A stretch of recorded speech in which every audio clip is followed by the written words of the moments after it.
Telangana high court న్యాయమూర్తి శ్రీ భీమపాక నగేష్ గారు ఉపన్యసిస్తారు.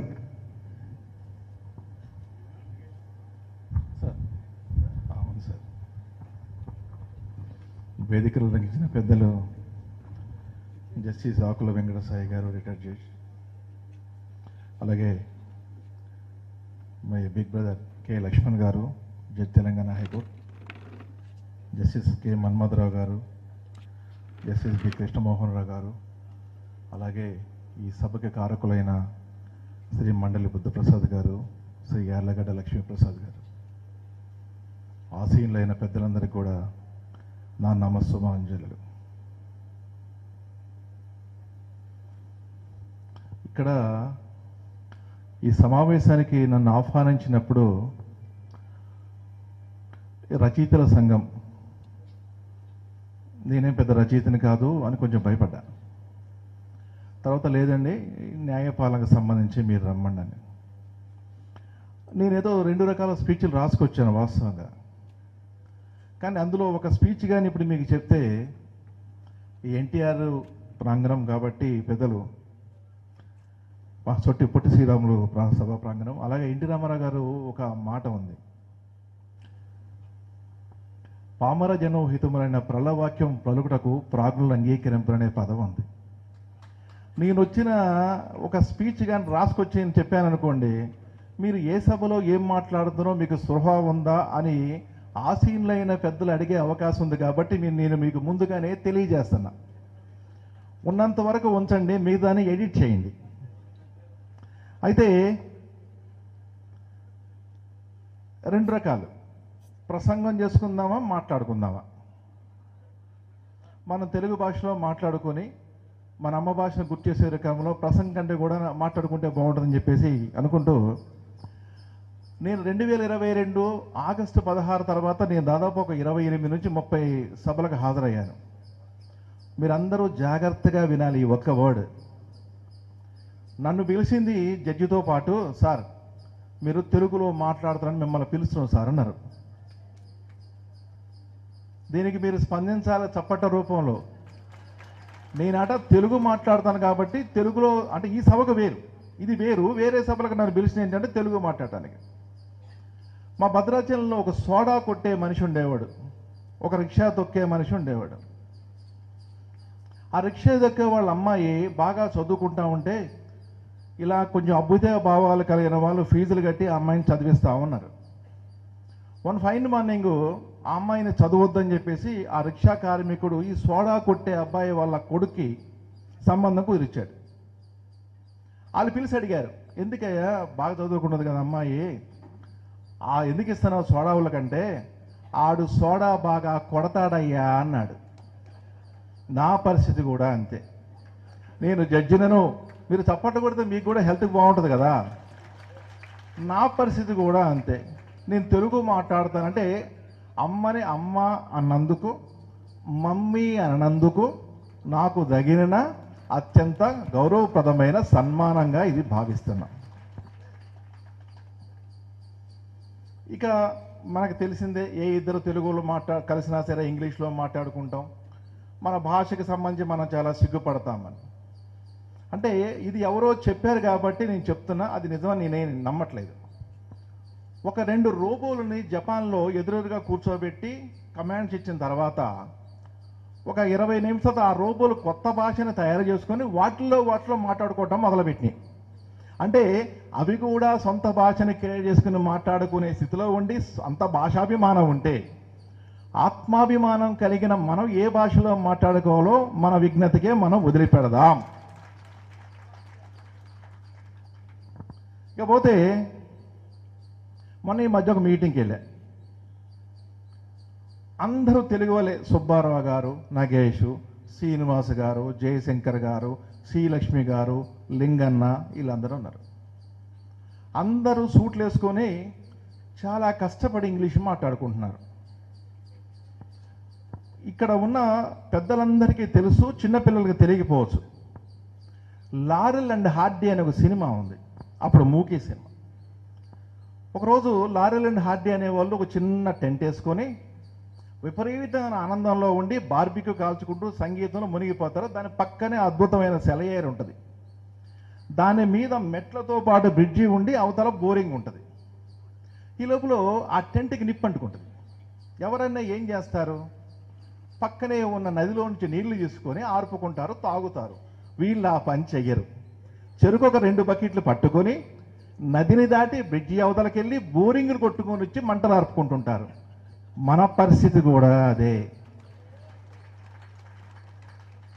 పోనీ అదేమన్నా అద్భుతమైన ఇంగ్లీషు, ఫ్లాక్సినోసిన్ ఇన్ఫిలిఫికేషన్, హిప్పోపోటోమోనస్ట్రానియస్ ఫిడాలియా ఫాబియా అని అన్నారంటే అది కూడా లేదు.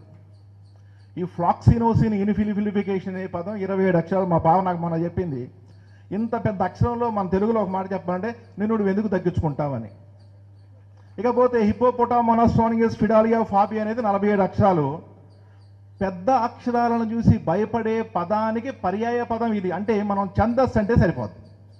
ఇది భాషకు వ్యతిరేకం కాదు. నేను ఎవరిని విమర్శించడం లేదు. ఆ సపోర్ట్గా మీరు చప్పట్లు కొట్టుకుంటే నేను ఇంకెక్కువ సంతోషపడతా. ఇది ఇప్పుడే కాదు, ఎప్పటి నుంచో ఉంది మనకి జాడ్యం. మీరు పాత సినిమా పాత దేవదా చూశారు కదా. ఓ దేవదా చదువు ఇదేనా, మన బాసే వదిలేసి సిసలు దొరల్లే సూటు బూట. అప్పుడు ప్రారంభమైంది ఇది. అలా నేనేసుకున్న సూటుని విమర్శించకండి మీరు, నేను తెలుగే మాట్లాడుతున్నా. అయితే ఒకనొక కథ చెప్తా, ఇది బాగా గుర్తుండిపోవాలి మనకి. వివేకానంద స్వామిని ఒక రోజున మీరు భోజనానికి రమ్మంటే ఆయన బయలుదేరేస్తా ఉంటే అదేంటండి సూట్ వేసుకురమ్మన్నారు. అదేంటండి సూట్ అంటే మీరు సూట్ వేసుకుంటే జెంటిల్మన్లా కనపడతారు అన్నారట. ఆయన అన్నారు, మా దేశంలో వ్యక్తుల్ని లేదా జెంటిల్మన్ అనే వాళ్ళని వాళ్ళ వ్యక్తిత్వం ఆధారంగా చేస్తాము, మీ దేశంలో జెంటిల్మన్ని టైలర్లు తయారు చేస్తారు అన్నారు. దయచేసి ఈ విషయం ఎవరికి ఆపాదించకండి. అయితే నేను నవీన్ రావు గారు జడ్జిమెంట్ ఇచ్చినప్పుడు చాలామంది వ్యక్తులు వచ్చేసి, ఓ congratulations sir, you deliver the judgement Telugu అన్నారు. అంటే మేము తెలుగులో తీర్పు వెలువరించినందుకు మాకు ఇంగ్లీష్లో ప్రశంసలు వచ్చాయి. ఇది మన పరిస్థితి ఇప్పుడు. 2, నా వరకు నేను చూసుకుంటే చాలా వరకు మన సోదరులు చాలామంది కూడా మేము ఇందాక వీరు చెప్పినట్టుగా దాదాపు 90% వరకు కూడా మేము తెలుగులోనే మాట్లాడతాం. ఎందుకంటే కక్షిదారులకు కూడా అర్థం కావాలనే ఉద్దేశంతో మేము అదే మాట్లాడుతుంటాం. మాది భద్రాచలం గిరిజన ప్రాంతం. సెటిల్మెంట్ పట్టా అని ఇచ్చేవాళ్ళు అంతకుముందు, మీకు ల్యాండ్ సెటిల్మెంట్ అంటారు. దాన్ని ఇంగ్లీష్లో తయారు చేస్తే అది మాకు పట్టా అనుకూలంగా ఉందని 30-40 ఏళ్ల పాటు అది చూరు కింద దాచుకున్న గిరిజన ప్రాంతంలో ఉన్న ప్రజలు నాకు బాగా తెలుసు. అసలు కక్షిదారు డబ్బులు ఇస్తాడు, 2 లాయర్లు జడ్జిలందరూ కూడా ఇంగ్లీష్లో మాట్లాడుకుంటారు. జరిగేది ఎంతో వాళ్ళకి తెలియదు వాస్తవంగా. సరే, ఒకనొక సందర్భంలో మొన్న ఈ మధ్య చెప్తాను సార్, టైం ఉందిగా 2 నిమిషాలు. Thank you. ఒక సీనియర్ న్యాయవాది ఇట్లా పేపర్ తిరిగేసి, sorry my lords, I'm troubling your lords by reading the vernacular language, next page is in English అన్నాడు.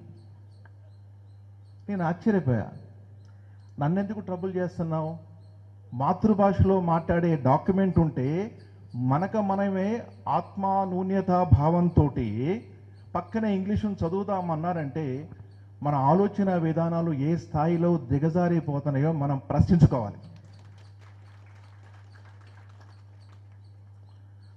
అలాగే మొన్న ఈ మధ్య ఓ చిన్న కథ చెప్తా మీకు. అంటే కథ అంటే పెద్దలకు చెప్పేది కాదు, చిన్నవాళ్ళకి. బహుశా ఇది పామరాజనోహితమైన ప్రళవాక్యము కావచ్చు. మీ ప్రాజ్ఞను అంగీకరించకపోతే మాత్రం దీన్ని కట్ చేయండి. ఇది మాత్రం రిలీజ్ చేయకండి, బాగోదు. నేను లాయర్ అవ్వడానికి కారణం ఉంది, అది తెలుగు భాష. తెలుగు భాష ఎందుకంటే మనందరం తెలుగులో చదువుకున్న దాంట్లో గొప్పతనం ఏందని మీరు నన్ను అనొచ్చు. కానీ నేను చిన్నప్పుడు ఎస్పి బాలు గారి ఫేవరెట్. ఇప్పుడు కూడా నాకు బాలు గారు అంటే చాలా ఇష్టం. మహానుభావుడు. చాలామంది గొప్ప గొప్ప రచయితలు ఉన్నారు. ఎందుకంటే పేరు చెప్పుకుంటే ఏదైనా ఒకటి మిస్ కావచ్చు, అది ఆ ప్రమాదం ఉంది కాబట్టి చాలామంది. చిన్నప్పుడు మా నాన్న ఊర్లో పెద్ద మనిషి కాబట్టి ఎవరైనా వచ్చేవాళ్ళు భార్యాభర్తల తగాదాలు ఉంటే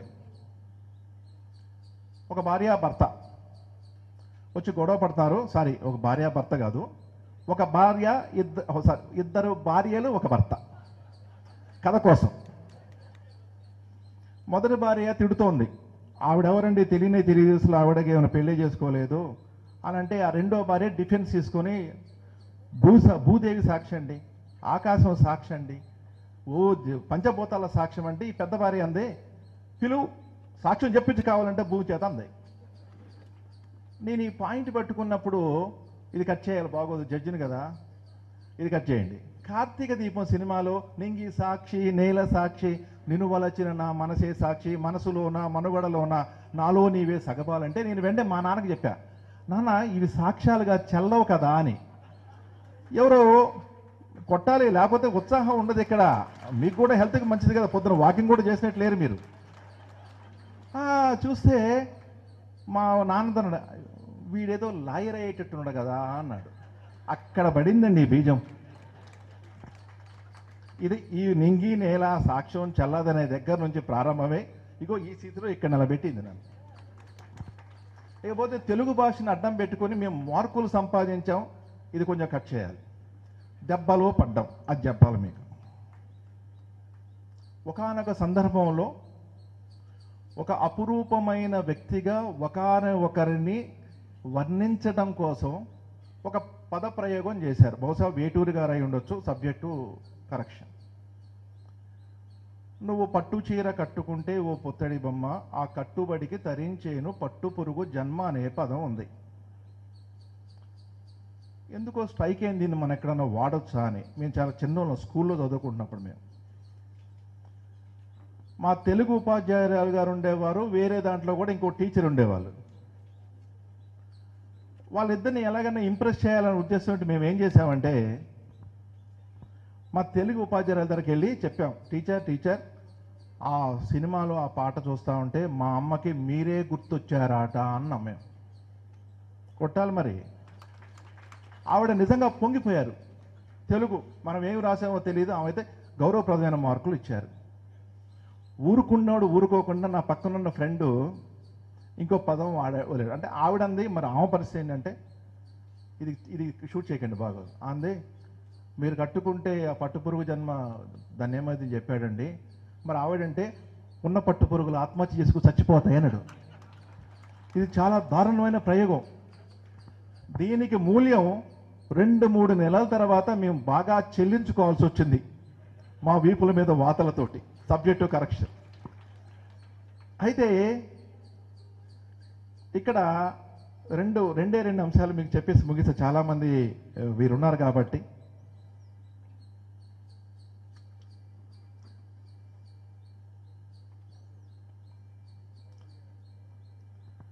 ఒక కేసు చెప్తాం మీకు, కొంచెం భావోద్వేగంగా ఉండే కేసు. ఈ తెలుగుకు స్ఫూర్తిని ఇచ్చిన అనేక మంది మహానుభావులతో పాటు మేము తెలుగులో తీర్పు రాయడానికి కారకునైన ఎన్వి రమణ గారు, అలాగే తెలుగు భాష మీద మమకారం ఉన్న ఉపరాష్ట్రపతి వెంకయ్యనాయుడు గారు, గ్రేట్ రెస్పెక్ట్. విఆర్పురం అనే ఒక ఊరిలో ఒక గిరిజనుల్ని కొంతమంది మోసం చేశారు. ఒక గిరిజనుడు ఆచ్ఛాదన లేకుండా వచ్చి నాతో ఒక మాట మాట్లాడాడు. అయ్యా, మా అడవిలో క్రూర మృగాలు ఉన్నాయి, చిరతపులు ఉంది, పులుంది, ఎలుగుబంట్లు ఉన్నాయి, తోడేలు ఉన్నాయి, నక్కలు ఉన్నాయి, రకరకాల. అవి ఎప్పుడైనా మా గ్రామం మీద కానీ దాడి చేస్తే ఒక ఆవునో మేకనో దేనో తీసుకుపోతారు. మీరేంటయ్యా పోలవరం ల్యాండ్ ఎక్విషన్ అనే పేరుతో వచ్చి ఇంగ్లీష్లో మాట్లాడి మా సర్వం దోచుకుపోయారు కదా అన్నాడు. అంటే వారికి రావాల్సిన ఆర్థిక సహాయంలో చాలామంది ఇన్వాల్వ్ అయి వాళ్ళ తెలివితేటల మొత్తం వాళ్ళ మీద రుద్ది దోచుకుపోయినప్పుడు ఆ పదం అతను నాకు మీద ప్రయోగించాడు. అది నాకు చాలా బాధ కలిగింది. అప్పటికి నేను జడ్జిని కాదు, నేను ఎన్నో నిద్ర లేని రాత్రులు గడపాల్సి వచ్చింది. ఎంతోమంది ఇంకా పెద్దలు ఉన్నారు కాబట్టి ఇంకా 2-3 లైన్స్ ఉన్నాయి, కానీ సమయం అయిపోతుంది అన్నట్టుగా భావిస్తూ నేను ముగించాలనుకో. ఏమంటారు? ఒక్క నిమిషం అయితే ఒక్క నిమిషం చెప్పేసి వదిలిపెడతాను.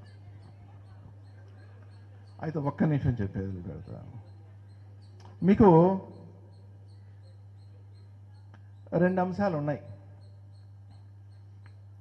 అంటే మనం ఏదైనా వినే సందర్భంలో దాన్ని ఎలా వాడుకోవాలంటే, భాషని హెల్ప్ చేసుకొని నేను కొంచెం ఎక్కువగా బాగుపడ్డానని చెప్పాలా మీరంతా. నేను కొంచెం ఎక్కువ బాగుపడ్డా భాషలో. అవంతా ఏమి లేదు, సినిమా సంగీతాలు అవన్నీ కూడా. రామారావు గారు ఒకనొక దాంట్లో తన గుడ్డి చెల్లెల్ని ఉద్దేశించి, రాముడు కాదు కృష్ణుడు కాదు, నువ్వు పూజించే దేవుళ్ళలో లోపాలు లేనివాడనే పదం వాడారు. మీకు అందరికీ గుర్తుండే ఉంటుంది, అదంతా కూడా గుర్తుంది. దీన్ని నేను ఒకానొక సందర్భంలో ఏదో వాడుకొని 4 మార్కులు సంపాదించాం, సంతోషం అక్కడితో. కానీ నేను ఒక అడ్వకేట్గా అయిన తర్వాత నదులన్నీ కూడా పొల్యూషన్ అయిపోతున్నాయి, అన్ని నదులు చచ్చిపోయేలా ఉన్నాయి, దీని మీద ఒక పబ్లిక్ ప్రజోపయోగమైన వాద్యం వేయమన్నారు. వేసినప్పుడు వేసాం. మీరంతా ఇప్పుడు దీన్ని శ్రద్ధగా వినాలి. ఫస్ట్ ఎలా చెప్పాలి? గోదావరి, కృష్ణ, రకరకాల నదులన్నీ కూడా పొల్యూట్ అయిపోతున్నాయి అన్నారు. నేను రాత్రిపూట కూర్చొని 3:30 లేసి ఇదంతా స్పీడ్గా చదువుకుంటున్నాను. మా ఆవిడ వచ్చింది, ఈ చదివేదో నువ్వు అప్పుడే చదివి ఉంటే ఎంత బాగుండేది, ఈ ప్రాబ్లం వచ్చేది కదా. ఇక్కడే ఉంది ఆవిడ. ఈ ప్రాబ్లం లేదు కదా, ఏదో సరదాగా చదువుతాను అనుకోని లాజేరి ఇప్పుడు రోజు చదవాల్సి వస్తుందని చెప్పేసి ఏదో విమర్శనాత్మకమైన కోణంలో ఉంది. అందులో ఒక వర్డ్ తీశాను నేను. నదుల గురించి మనం బాగా చెప్పాలి అంటే, ఈశ్వరుడు యొక్క జటాజూటంలోకి గంగ పడింది కాబట్టే గంగకి అంత విలువ వచ్చింది, అందరికీ తెలిసిందే కదా మనకి. దీన్ని వెతుకుతూ ఉంటే మహానుభావుడు సిరివెన్నెల సీతారామశాస్త్రి గారు వేటూరు రాశారు, నటరాజస్వామి జటా జూటిలోకి చేరకుంటే విరుచుకుపడు సురగంగకు విలువేముంది అని. దీన్నే యాసిడ్గా ఇంగ్లీష్లోకి తర్జమా చేసి డివిజన్ మెంతులు ఆర్కు చేసి నేను మార్కులు కొట్టేశాను. ఏమని? In India our river said on the dark presses of the powerful gods in heaven on earth become myth and matter have parted వేసారు, రకరకాలుగా కలిపారు. దీన్ని ఎందుకు చెప్తున్నానంటే, మాతృభాషలో ముఖ్యంగా కానీ మనం బాగా చదవగలిగితే ఇంగ్లీష్ ట్రాన్స్లేషన్ అనేది పెద్ద కష్టపడకుండానే నేర్చుకోవచ్చు. అదే ఇంగ్లీష్లో కానీ ఇంగ్లీష్లో కానీ నేర్చుకునే విధంలో అంత త్వరగా మనం నేర్చుకోలేకపోతాము. ఈ భాషని మనం అంతా బ్రతికించుకోవాలనుకుంటే ప్రపంచంలో ఉన్న అందరూ తెలుగు వాళ్ళు కూడా కలవరిస్తే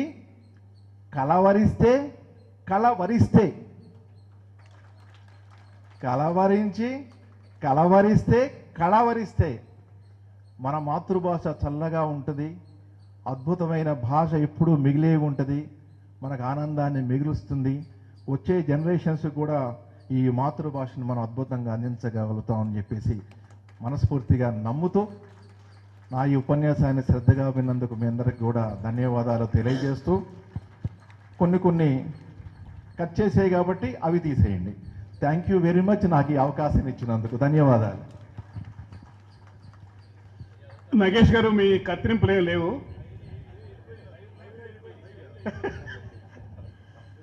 కత్తిరింపులు లేవని తెలియజేసుకుంటూ,